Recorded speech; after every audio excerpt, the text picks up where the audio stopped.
Un an après la mise en place de l'administration AFC M23 au Nord Kivu, le pouvoir provincial affiche ses réalisations sur terrain. À Goma et dans les territoires de Nyiragongo, une série d'infrastructures publiques a été officiellement inaugurée ce vendredi 6 février 2026, marquant une étape symbolique dans la gouvernance du gouverneur de la province, Bahati Musanga Erasto.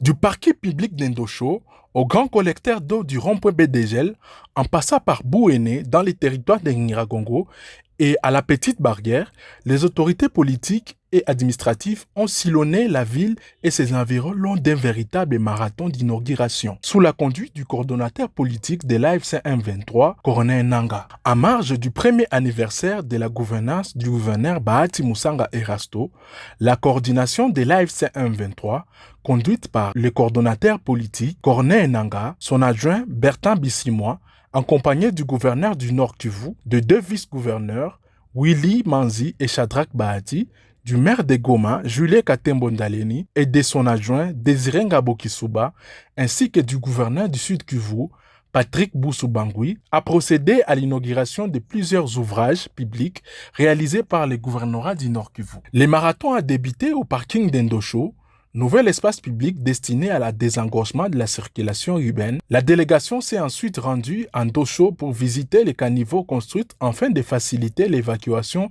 des zones pluviales, lutter contre les inondations. Direction ensuite Bouéné, dans le territoire de Nyiragongo, où la route a été construite. Prenant la parole, Colonel Nanga a salué la population locale, affirmant que le temps de la guerre est révolu et que les zones est désormais engagée dans une dynamique de développement multisectoriel. Leo tuko Nyiragongo.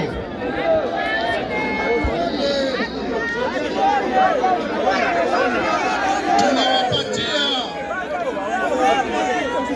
message tatu.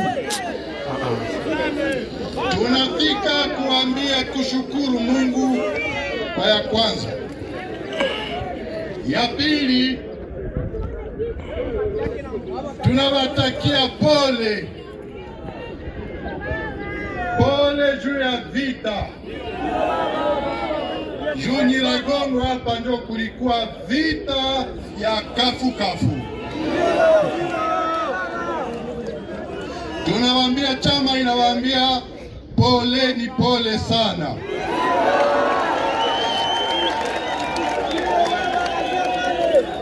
Na ya tatu, takawaambia vita imeisha.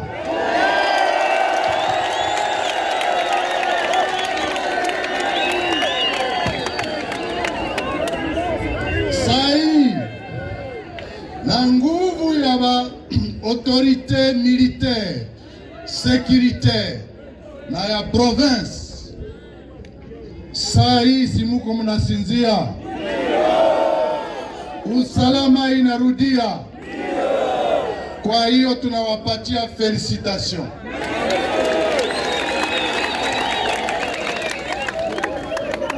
Na ya mwisho ni kuambia vita imeisha, lakini tunaanza développement.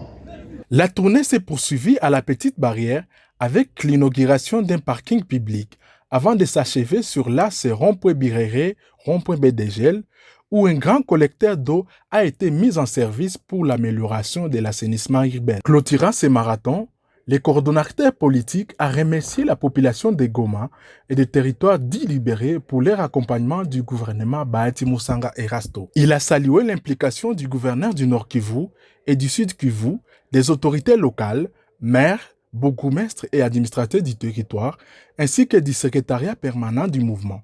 Selon lui, en une année, la lutte s'est poursuivie tout en engageant concrètement le développement dans les deux provinces. Nous sommes précisément au rond-point BDG, communément connu rond-point BDG à Goma. Goma, c'est la capitale de la révolution, comme vous savez. Une année jour pour jour, depuis que les autorités provinciales ont été installées, et 2 semaines après, celles du Sud Kivu l'ont été aussi. En une année,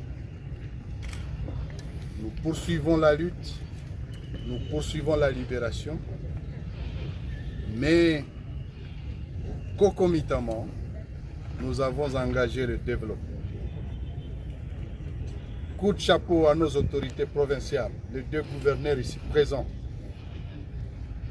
Coup de chapeau aux autorités locales, maires, bourgmestres, administrateurs du territoire. Parce que plusieurs chantiers de développement ont été lancés dans les deux provinces. Les travaux aussi de la voirie urbaine ont été lancés en même temps. Priorité après la lutte, c'est le développement. Donc la priorité a été donnée aux infrastructures et à l'agriculture. Et quand je dis agriculture, élevage, pêche et autres. Aujourd'hui, nous sommes au rond-point BDG et où il y avait le grand collecteur des eaux qui était devenu un danger public. En 6 mois de travaux, en tout cas, nous venons d'inaugurer au fait ces travaux qu'on a clôturés. Il ne reste plus que les petits travaux d'embellissage et autres, et ça se poursuit.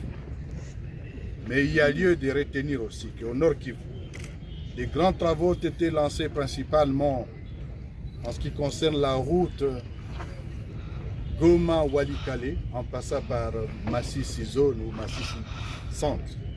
Les travaux se poursuivent, alors que sur la route Rutshuru, les mêmes travaux sont en cours. Les études sont en cours aussi pour les autres tronçons, ce qui veut dire que le développement est en marche. Quelle est la leçon à tirer? La libération est partie de l'Est, comme le soleil se lève à l'Est, cette libération va se poursuivre sur tous les territoires. De la même manière, autant la libération est en marche, les travaux de développement aussi ont commencé.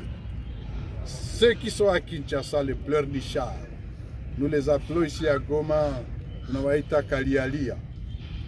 Ils pensent que non, le Congo va se développer par d'autres. Ils pensent que le Congo, la sécurité du Congo dépend des États-Unis ou d'autres pays.